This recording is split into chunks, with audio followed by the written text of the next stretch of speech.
Mga man, tara, samahan nyo ako. Tingnan nyo, nakabihis ako. May invitational invited kasi tayo bilang miyembro ng groomsman netong napakatikas at napakagwapong groom. Tapos ito na, nakapila na kami. Kami na kasi yung next na abay. Ayun nga pala si Tin, yung kabatch ko yan sa work. And as far as you can see and observe, medyo patago tayong nagbibideo ngayon mga man, di ba? Kasi sabi sa invitation, bawal mag-video, pero since toxic Filipino culture, ginagawa pa rin natin kahit bawal. Tapos ito na. Kalmado pa yung matikas at gwapong groom natin habang inaantay yung bride niya na pumasok sa pintuan ng simbahan. Tapos maya ayan gusto nang umapaw at kumawala ng emosyon niya patungo sa mata niya. Tapos may umarang. Bigla tuloy ako nag-crave sa chocolate. Tapos ito na yung the best na Filipino culture natin, pagmamano, pagbibigay galang sa mga magulang ng bride. Tapos yun, hinawakan na yung kamay na nagkamali pa na position. Pero okay lang yan. Ayun na, road to forever na yung lalakaran nila.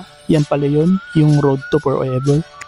Now you knows na mga man, ang road to forever ay nilalakad lang pala. At syempre, kasama ang napili niyong partner in life. Alright. And this moment, panoorin nyo ang wedding process and details ng pagmamahalan ni Raquel at Nilan. Grabe, nakakakilig talaga. Yung mga ganitong moment na nagpapalitan na ng sumpaan ang dalawang magkasintahang irog para magsama ng panghabang buhay. Iba talaga yun mga man. At ito na nga mga man, ito yung pinaka the best and special part ng isang kasal. Yung magseselyo sa pagmamahalan at sumpaan ng dalawang nag-iibigan. Tapos sasabihin ni Father, you may now kiss the bride. Yes! Outro na tayo ng wedding process and details mga man. Dito na tayo sa tarangkahan ng simbahan para sa last photo ops and video ops. Bago tayo pumunta sa part 2 ng wedding process and details ng kasal ni Raquel at Lan. Alright, tentail lang natin yung bagong newlyweds. Alright, nagpipicture naman sila sa loob. Tapos yan na, yes! Gutom na kami! For wedding reception ng sunod neto. Alright, tapos yan na. Sabay-sabay tayo mga man.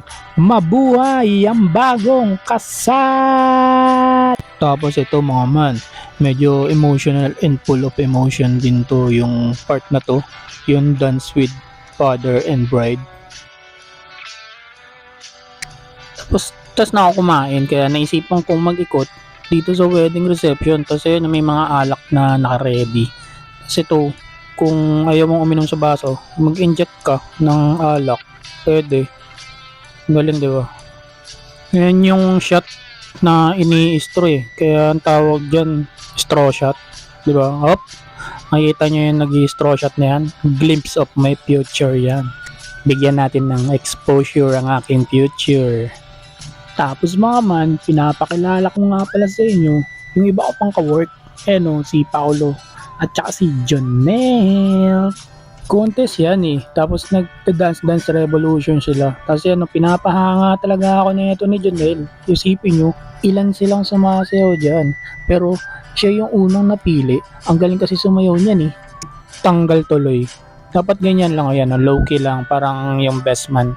Para relax lang pagsasayaw, Jonel. Tapos ito, nag-explain dyan si bartender. Hindi ko alam, hindi naman ako naikinig kasi gusto ko lang naman talaga, uminom lang eh. Pero sabi niya, bawal mag-chat pag hindi nakinig sa kanya eh. Yung about life lessons, mixology, tapos origin ng alak, kung sino yung unang taong nalasing, politics, science, tapos history. Ang dami niyang sinabi. Kaya ang message ko para kay Raquel at Lan sa bagong kasal, syempre gumawa kayo ng isang matatag at masayang pamilya. Tapos lahat ng problema pagdadaanan nyo, daanan nyo lang. Pero dapat magkasama pa rin kayo hanggang sa huli. Parang itong mga nanonood hanggang huli, tinapos ang video.